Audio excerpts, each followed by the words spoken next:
Saudara, Indonesia rebut 2 medali perak dari cabang olahraga balap sepeda downhill.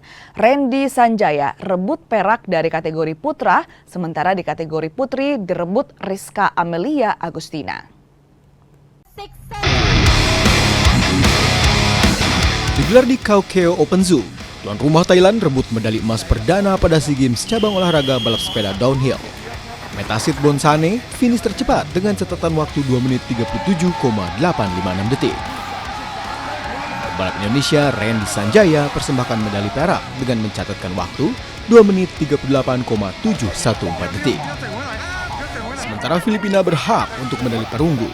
Derek Farr finish ketiga dengan catatan waktu 2 menit 43,676 detik.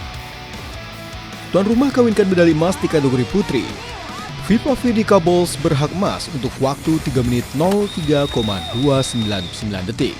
Serupa Thailand, Indonesia juga kawinkan medali perak atas nama Rizka Amelia Agustina. Rizka mencatatkan waktu 3 menit 04,874 detik. Sementara perunggu direbut pebalap Thailand lainnya, Kanokrat Tritidet, dengan menorehkan waktu 3 menit 06,778 detik.